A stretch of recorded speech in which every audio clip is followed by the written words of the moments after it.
Então, demônios. Do inferno, existe a nossa teologia cristã e tem uma teologia do ocultismo, né? Sim. Na teologia do ocultismo, isso não está na Bíblia, obviamente, pode estar em alguns grimórios, né? Algumas gramáticas ocultas, né? No Maleus Maleficaram, né? Esses livros mais secretos, muito secretos.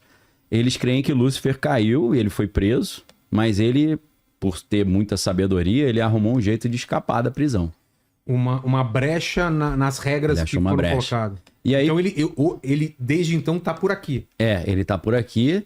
Mas é claro que ele está meio que em liberdade condicional, ele não consegue fazer tudo o que ele queria, mas ele tem um limite de trânsito. Ele estaria confinado à dimensão equivalente ao planeta Terra.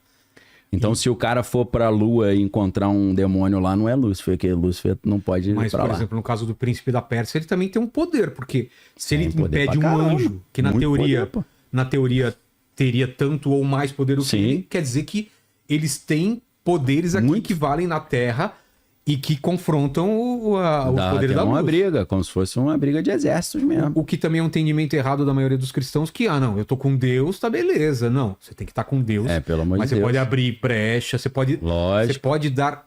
Qual é a palavra? Legalidade. Porque existe um conjunto de regras. Lógico. Deus falou, se você tiver assim, você não... Tá blindado. Você tá blindado agora. Mas tem que permanecer assim, né? O Homer é casado. Se ele fica curtindo a foto das meninas fazendo crossfit, assim, não sei o quê, e mandando um recadinho. Gostei dessa foto. Saiu bem na foto. Vou falar pro Vilela te levar lá no programa. A luz tá boa. Aí eu vou dar a legalidade pra apanhar da minha mulher. Por quê? Porque Deus permitiu a partir do ponto que você... Só o rolo de macarrão comendo em casa. Lembrei do Marcelo, amigo nosso lá da Move, né? Sei. Que ele falou que... Acho que ele ou a esposa tem um primo, né? Que era meio figura assim. Aí casou com a mulher, foi morar no Nordeste. Passou poucos meses ele voltou. Aí os caras falaram, voltou? Cadê tua mulher? O que aconteceu? Ele, vai lá apanhar todo dia pra você ver. Não? Já acionou a lei. Deu legalidade. Mário da Penha, Mário do... Vai lá apanhar todo dia. João da Penha. Não, Mário da Sapopemba, né? Itaim Bibi. Cara.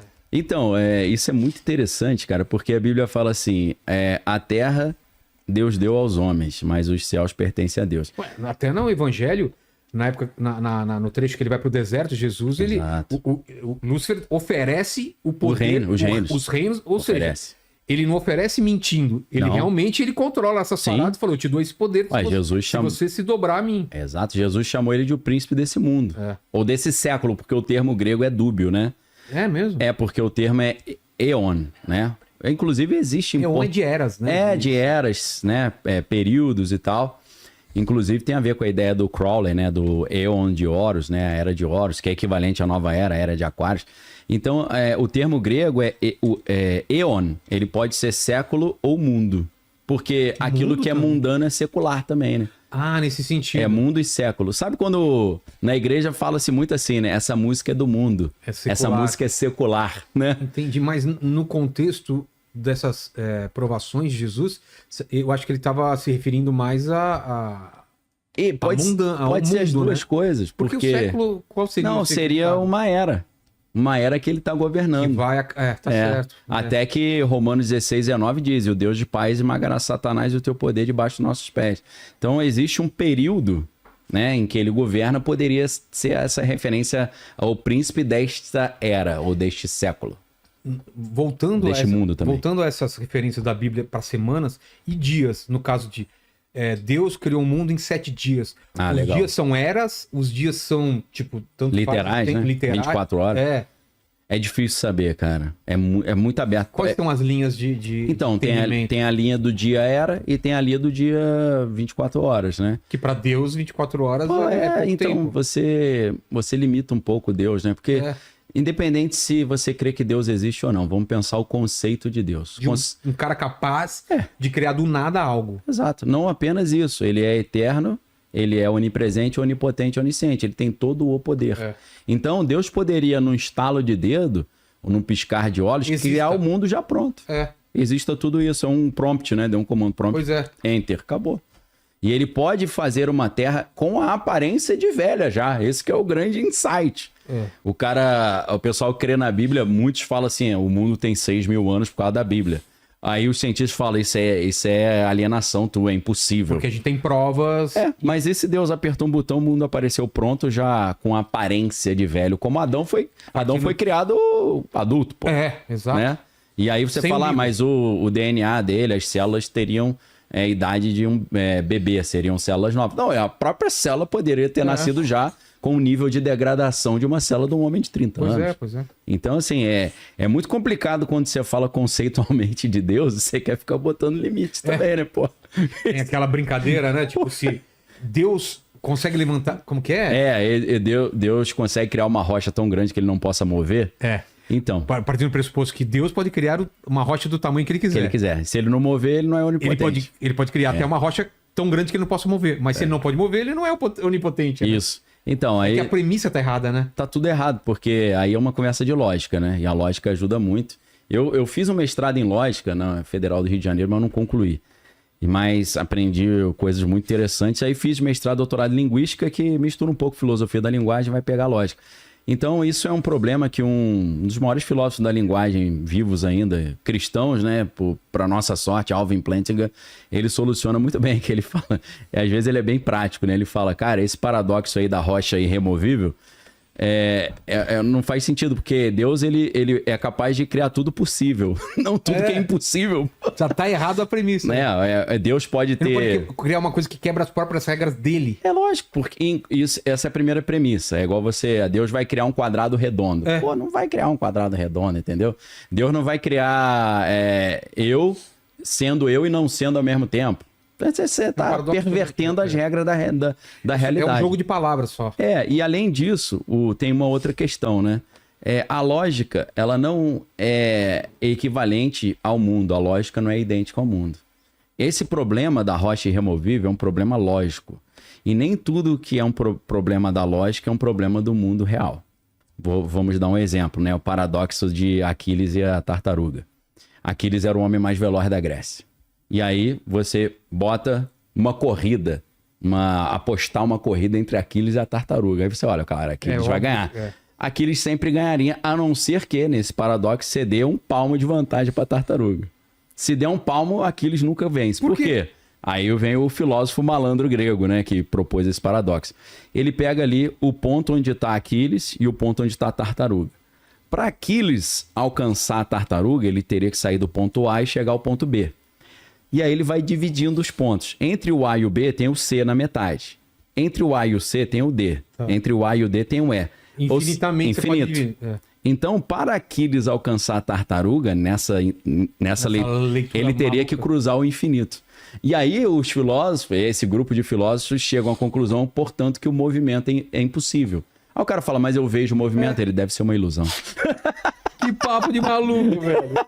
Aí um dia um professor estava dando aula lá na Grécia, ele falou, deixa eu mostrar para vocês como é que o movimento é impossível. Ele contou essa história, aí ele falou, vou provar para vocês que isso aqui é uma idiotice. Aí começou a andar. Aí ele falou para os alunos, viu? Provei que tá errado. Aí os alunos falaram, tá certo. Aí ele brigou com eles. Ele falou, olha, um argumento lógico tem que ser contrastado com outro argumento lógico. Você não pode contrastar um argumento lógico mostrando o mundo físico, porque a lógica é uma coisa, o mundo é outra coisa. São mundos diferentes. Tem aquele papo também, se uma árvore caiu no meio da floresta e não tinha ninguém lá pra ver, ela caiu realmente. Exato. Aí já ninguém ouviu o som, né? Essa filosofia é legal pra caramba, porque chegou... Você quer dar pra ir nisso? Claro, acho que a galera gosta, né? Gosta. O problema é isso, a gente vai pra lá, não pra tem... cá, e a gente vai voltar... Tem muita regra, né? E exato. Tá tudo conectado, né? Chegou um momento que havia um grande debate na filosofia, que na verdade a ciência estava tentando nascer e tinha gente falando, essa proposta não vai dar certo da ciência, e outros falaram vai dar certo. Os caras que eram favoráveis à ideia da ciência eram os empiristas. Os empiristas, eles acreditavam que o conhecimento vinha através dos 5 sentidos e eu devo observar a natureza. A ciência parte desse princípio, né? Você observa um fenômeno, formula uma explicação, formula uma hipótese, testa. Do outro lado havia os racionalistas. Os racionalistas falavam que não, a gente acessa a verdade pelo raciocínio, não olhando o mundo, porque o mundo é enganoso. Às vezes a gente escuta um eco, vem de um lado, ele está do outro lado, né? Tem ilusão de ótica. A gente não capta a luz infravermelha, ultravioleta. Exato. Já estão aí, o raio-x. Os sentidos enganam, são limitados, e tem aquela ideia, né? O verde que eu vejo não é o mesmo verde que exato. você vê. Aí a gente vê o sol nascendo, aí depois se pondo, mas em tese a Terra que está mexendo, ele está parado. Então os sentidos enganam. Então começa esse grande debate. Nesse debate, cara, surge um cara que era um empirista, que é o bispo George Berkeley, né? Que deu origem à Universidade de Berkeley lá na Califórnia. E ele começa a dizer o seguinte, cara, não só os sentidos são importantes e podem nos levar até a verdade, mas no final das contas só existe aquilo que é observado. O que não é observado não existe. Cara, parecia muita idiotice isso naquela época, mas hoje a gente sabe que a física quântica, as partículas subatômicas, elas se comportam de uma maneira quando estão sendo observadas e de outra maneira quando não estão sendo observadas. Inclusive, existe uma premissa da física quântica de que quando você observa muito, elas param. São envergonhadas. Assim, não vou mostrar mais nada. Eu acho até engraçado, se a gente parte do princípio que Deus existe, ele criou tudo, parece que Deus ele colocou uma barreira ao conhecimento das peças mais fundamentais da realidade. Quanto mais você se aproxima pro enorme, pro gigantesco, isso. Quanto mais você se aproxima no mundo microscópico, você perde... Dá uma travada. Todas as leis da física não funcionam. A singularidade, é isso. Então, é muito estranho, né? Você ficar observando ali um comportamento de partículas e elas pararem. Talvez essa barreira seja temporária. Talvez falte alguma coisa da gente... Entendi. Quebrar essa barreira com uma inteligência artificial, com um novo equipamento, que a gente entenda totalmente esse mundo e a ciência vai para outro lado, né? É uma nova concepção do tempo, até talvez, né? A prova do mundo espiritual, exato. A prova de algumas coisas que hoje não são aceitas, elas entrem no entendimento dessa nova ciência. Exato, exato. O pessoal na física fica procurando a teoria de tudo, e a teoria de tudo é conciliar a física das coisas grandes com a física das coisas pequenas, que elas não batem uma com a outra. Mas, na verdade, a teoria de tudo não vai só resolver isso, vai resolver a concepção do mundo espiritual com a ideia da ciência, né? Também acho. Vai resolver essas paradas todas. Muita gente vai ficar abismada quando isso começar a dar sinais de que, pô, cara, eu sou um cientista... Faz sentido. Mas, cara, eu não tenho como não dizer que isso acontece. Não, porque se você pega as regras da física quântica e você aplica ao mundo macro, são milagres, sinais, prodígios, maravilhas. O lance daquela coisa de... É a ação fantasma agora, que é entrelaçamento quântico. Que eles podem estar milhões e milhões de anos-luz de distância, o que acontece eles estão sincronizados. Que viaja, uma coisa que era impossível até então. Exato. Alguma coisa viajar... Mais rápido que a luz. É instantâneo. É super velocidade. Que dizem que caganeira, né? É mais rápido. Não dá tempo, você não acende a luz, você não consegue abaixar. Principalmente quando você tá chegando no banheiro. Quando você chega... É mais rápido que... Você fala assim, vai dar. Não você deu. Fica no ônibus ou no carro 3 horas. Quando você entra na sua casa, todo o seu corpo fala... Ali você perdeu a guerra. Cara, eu tinha um amigo que eu falava muito de Deus pra ele, né? E ele falou assim, Daniel, só tem uma coisa que eu acho que Deus fez errado. Porque quando a gente tá muito apertado pelo banheiro, ele tá chegando, a gente não aguenta ficar mais forte ainda. Isso eu achei que ele errou. Deus falou, não me coloca nessa parada não, cara. Então, eu só falei disso porque você falou da árvore que cai e não tem ninguém vendo, né? Colocaram essa pegadinha pra esse George Berkeley. Falaram pra ele, cara, se só existe aquilo que é percebido... Então, onde não tem ser humano ou não tem ninguém percebendo, não existe nada. Aí ele falou, existe. Aí os caras, mas existe como não tem ninguém percebendo? Ele falou, tem. Ele falou, quem que tá percebendo? Ele falou, Deus. Faz sentido. Entendeu a malandragem dele? A árvore caiu lá, ninguém viu, mas ela caiu porque Deus está percebendo tudo. Você sabe, na teoria de que a gente tá vivendo uma simulação. Lógico. Eles dizem que o universo só é criado a partir do momento que alguém observa. Imagina que tá tudo... É que nem aqueles jogos que você tem... É um mundo livre, mas dentro daquele mundo livre. E teria uma máquina que seria tão potente num jogo no futuro, que isso a gente tá próximo disso, que aqui é o visível. A partir do momento que você quebra essa barreira e começa a ir para cá, o próprio programa começa a desenvolver esse cenário novo que não existia.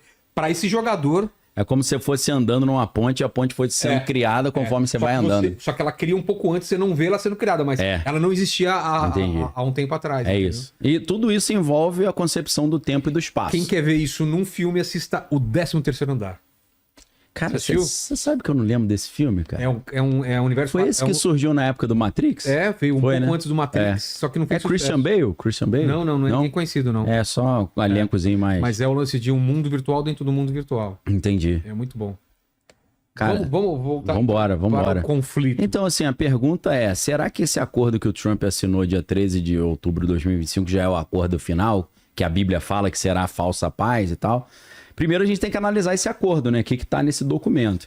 Então, esse documento, é importante a gente perceber que algumas pessoas falam assim, Daniel, esse documento que o Trump assinou nunca pode ser o documento de Daniel 9:27, porque o documento de Daniel 9:7 fala de um cara que vai assinar um acordo de paz de 7 anos de duração. Aí eu comecei a pesquisar o documento para ver se tinha algum prazo.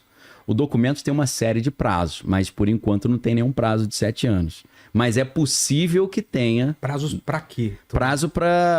Não, no documento, o que tem? Que já tem, que é certo? Eles tinham que devolver os reféns em 72 horas. Eles teriam uma semana para desmilitarizar a faixa de Gaza toda. Então tá no... Israel ou... Não, o Hamas. O Trump já tá reclamando. Pô, mas tô vendo os caras com arma. O prazo é uma semana. Porque só tem 24 horas. Israel já deixou o território. Eles estão deixando devagarinho. Eles estão recuando e observando. Alguns observadores internacionais estão chegando. Então o documento já começa com alguns prazos. Agora, o interessante é entender que esse documento ele tem fases de aplicação. Ele tem fase 1, fase 2 e fase 3. A primeira fase é um cessar-fogo imediato e uma ação emergencial. É tipo assim, eles chamam de o silêncio das armas. É as armas pararem de disparar.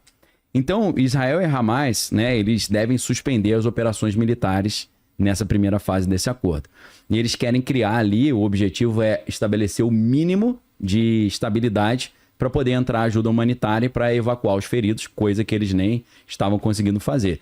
Então, o que está sendo previsto aqui? Entrada de comboio humanitário, né, sem restrição e supervisionado por organizações internacionais e mediadores ali locais. A libertação imediata dos reféns, né, mas tem aquele período ali de 72 horas.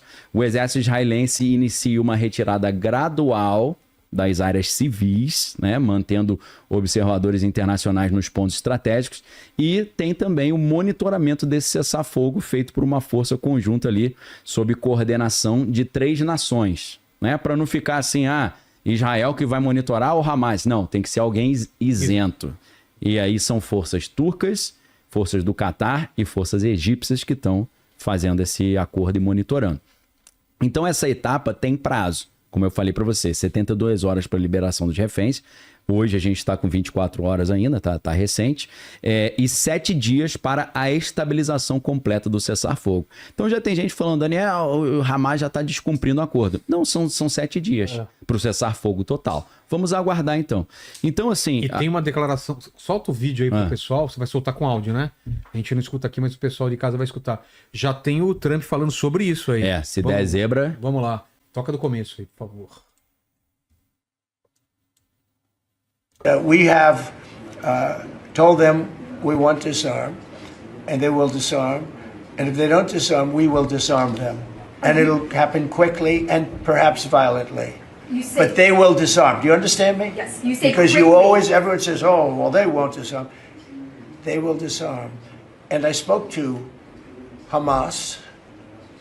And I said, you're going to disarm, right? Yes, sir, we're going to disarm. That's what they told me. They will disarm or we will disarm them. Got it? Okay. What is the deadline you're going to put on that? You say quickly, sir. Sir, you said quickly, but what is the deadline you're going to put on that before you take action? A reasonable period of time. Pretty quickly. A reasonable period of time. Congratulations.